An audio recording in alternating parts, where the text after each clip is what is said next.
మీకు తెలుసా ప్రతి 8 మందిలో ఒకరికి బ్రెస్ట్ క్యాన్సర్ వస్తుందని? కానీ గుడ్ న్యూస్ ఏంటంటే దీన్ని మనం ప్రివెంట్ చేయొచ్చు చాలా చిన్న చిన్న లైఫ్ స్టైల్ చేంజెస్ చేసుకుంటూ. లైఫ్ స్టైల్ మోడిఫికేషన్ అంటే డైలీ కాసేపు వాకింగ్కి వెళ్ళండి, at least ½ an hour in a day. And eat healthy diet, fruits and vegetables increase చేయండి. ఈ saturated fats and processed foods cut down చేయండి. Limit your alcohol intake. Smoking అయితే కంప్లీట్గా క్విట్ చేయండి. బ్రెస్ట్ ఫీడింగ్ ఇఫ్ పాసిబుల్ చేయండి, ఎందుకంటే breast feed చేసిన బ్రెస్ట్కి cancer రావడం తక్కువ.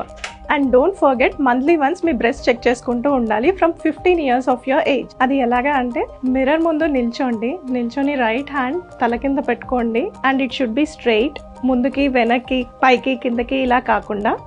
And with the opposite hand do round movements like this. So అప్పుడు మీకు ఏమైనా లంప్స్ లాగా తెలుస్తూ ఉన్నాయంటే హాస్పిటల్కి రండి. ఏం లేదు అంటే మంత్లీ వన్స్ చెక్ చేసుకోండి. And when you are checking left side, left hand తల కింద ఉండాలి, రైట్ హ్యాండ్తో చెక్ చేసుకోవాలి.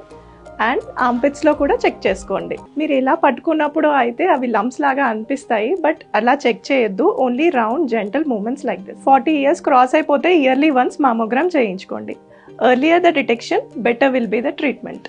మీ ఫ్యామిలీలో కనుక ఒకవేళ బ్రెస్ట్ క్యాన్సర్ రిస్క్ ఉంది అంటే జెనెటిక్ కౌన్సిలర్ని కలవాలండి. అది మీ డాక్టర్ని అడగండి, జెనెటిక్ టెస్టింగ్ ఏమన్నా అవసరం ఉంటుందేమో. ఇలాంటి సింపుల్ టిప్స్తో మనం క్యాన్సర్ లాంటి పెద్ద డిసీజెస్ని కూడా జయించవచ్చు.